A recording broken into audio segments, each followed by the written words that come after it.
Hello, and welcome to your yoga class for today. We're going to be doing some deep hip opening stretches, as well as a few strength building postures. And you'll be introduced to a couple of new postures towards the end of the session. So, without further ado, outro. And that concludes today's session. But if you have a little more time, lie down on your back in corpse pose and observe the effect of your practice on your body. Enjoy. See you next time. Starting in a standing position with your feet as wide as the mat, toes pointing outwards, lift your arms overhead on an inhale. As you exhale, bring your hands into prayer position in front of your chest and continue to move down into a squat. Inhale, stand up and shoot your fingertips up to the sky. And exhale to a squat, hands in front of your chest. Repeat 3 more times, coordinating your breath with the movement. Inhaling up, exhaling down. On the final exhale, stay in your squat and bring your elbows in front of your knees, hands still in prayer position, and gently push your knees back at the same time as you lift your chest. Okay, we're all set. So place your hands in front of you, shoulder width apart, lift your hips up and walk your feet back into downward facing dog. Once you're there, you can bring a bit of movement into the posture.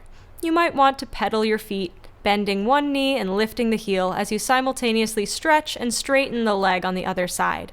Keep swapping sides until your calves feel softer. We can also begin to lengthen the hamstrings here. So lift your heels up and bend your knees a little. Then lift your hips up even higher. Push into your hands, stretch out the sides of your body, taking care not to let the shoulders ride up to the ears. And then see if you can straighten your legs without altering the length and shape of your spine. Stay here for a couple more breaths, dropping your head if the back of your neck feels tight. Come onto all fours and check the positioning of your hands and knees. Wrists under shoulders, knees under hips. Visualize an actual table and you get the idea. Spread your fingers so your hands are rooted to the mat.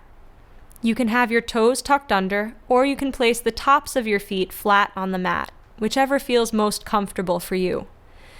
Next, bring your spine into a neutral position and make sure there's no tension in your neck. Breathe in through your nose and breathe out through your mouth. Now we're ready to do a couple of rounds of cat-cow to warm up the spine. So as you inhale, drop your belly and lift your gaze. And as you exhale, press your hands into the mat, lift up through the mid-back, and bring your chin towards your chest. Another round, inhaling as you lift your gaze and your bottom, exhaling as you lower your gaze, lift your back, and tuck your tailbone under. 2 more rounds in your own time.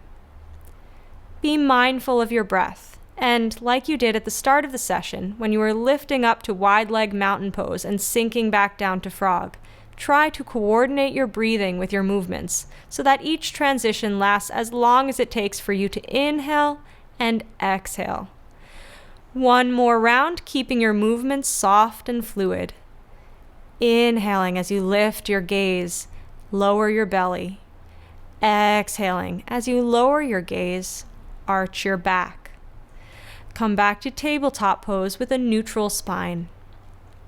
From tabletop, step your right foot to the outside of your right hand. Now extend your left leg behind you, tucking your toes under so you can keep your knee off the mat, unless it gets to be too much, in which case you can drop the knee. If the leg is straight and you feel you can go further, walk your hands out in front of you. Maybe even drop down onto your forearms. You're going to really feel the stretch across the front of your left hip and the inside of the right hip. But if you end up with a rounded spine and a closed chest, lift back out of the posture enough for you to open the chest again. To come out of the pose, we just reverse all the moves we did to get in. So walk your hands back up if you are on your forearms, drop your left knee onto the mat, and then bring your right leg back. Take a moment here, moving any way your instincts tell you. Just move slowly and mindfully so nothing jars. Back into runner's lunge, but on the left side this time. So step your left foot to the outside of your left hand, and then lift your right knee away from the mat. The back leg stays straight throughout, if possible. Walk your hands out in front of you if you can, or come down onto your forearms. But remember to keep your chest open. That's more important than getting your forearms on the mat. Now, notice if your left hip is swinging forward, and if it is, push into the inner edge of your left foot to create strength and stability in the hip, and to put it back where it needs to be, which is alongside your right hip. If your back leg is straight, push back through the heel to intensify the stretch across the front of the hip joint and help bring the right hip in line with the left. Easing back out of runner's lunge, you're putting your hands back where they started, dropping your right knee to the mat, and then stepping your left leg back to meet it in tabletop pose. Take any movement you need here, and then, with an exhale, send your hips up and back for downward facing dog. Stay here for a few breaths, leveling out the sides of your body. Hands and feet are shoulder and hip width apart. The fingers are spread wide, palms pressing down. Your shoulders should be open, so rotate your upper arms outward to draw the shoulders back, whilst pressing down through the thumbs and forefingers. Bend your knees and lift your sit bones high as you inhale, and then use your exhale to begin straightening the legs. Great. Now drop down onto your knees and come into a sitting position with your legs stretched out wide. We'll come back to this wide leg sitting position in a couple of minutes. First, we're going to take half dragonfly, or Janu Shirshasana, to give it its Sanskrit name. For this, you need to bend your right knee so that you can bring the sole of the right foot to the top of the left inner thigh. Your shin and left leg should make a right angle. Now, turn your chest to face your left leg. You'll notice as you do this that the posture involves a spinal twist. The twist will likely make the left side of your body feel a bit scrunched up, so take a few breaths with your torso in an upright position, trying to bring some length back into the left rib cage. You'll need to do the same action when you're folding forward. Now, flex your left foot. Your right foot should also be flexed and pressing against your inner left thigh.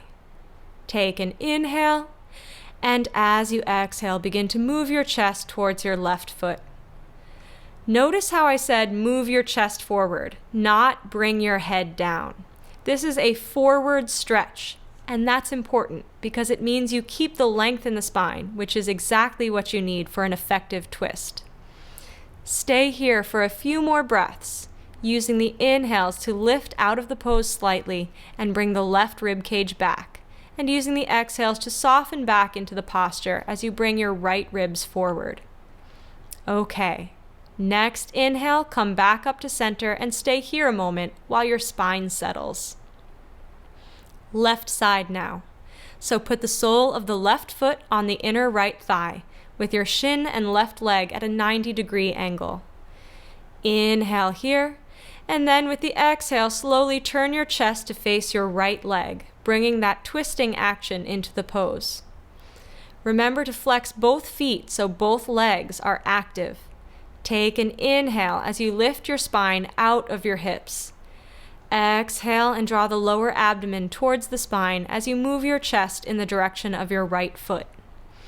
Once you're settled in the pose, if you feel you can go a bit deeper, here's a little trick. Take your arms out in front of you and cross them over. Now place your right hand on the outside of your right ankle and the left hand on the inside. Inhale and lengthen the upper body whilst lifting the right ribs slightly. And then when you exhale, very gently pull with your left hand on the outside of your right ankle. You should feel the twist deepening. Stay here for a few more breaths, using your breath to find some depth and ease in this pose. And on the next inhale, slowly come back up to center and stay here a moment while your spine settles. Final posture now, and you don't need to go anywhere for it. Just leave your legs stretched out wide. We'll also make a few small adjustments before going further into the posture. First, let's be sure your pelvis is tilting forward, the same direction it's going to be going when you fold forward. There are a couple of ways of doing this. You can put your hands beside your hips and lift your body up enough for you to be able to push the sit bones back before lowering down again. Or you can reach back and use your hands to lift each buttock and draw it back. Either way, you should end up with a nice lumbar curve, an inward dip in your lower back, like you have when your spine is in a neutral position. Now make sure your legs are straight and your toes are drawn up. The feet are flexed. Try not to let your legs roll inward or outward. Keep the toes pointing up at the ceiling. Now, for some people, this alone is enough of a stretch through the adductors, the inner thigh muscles, and hamstrings. If you're nodding your head, that's fine. Just stay here and rest your hands anywhere it's comfortable. If you can go further, put your hands in front of you and gradually move them further away as you bring your chest forward. Breathe into your hamstring and hips. Feel the breath opening those areas. And as you exhale, feel the release of that pressure and the resulting spaciousness. Continue to use this technique for a few more breaths. Now, with an inhale, come back up and bring your legs together. You'll no doubt want to roll the legs in and out a few times as your muscles come back to their resting lengths.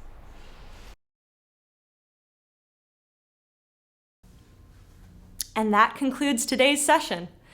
But if you have a little more time, lie down on your back in corpse pose and observe the effect of your practice on your body.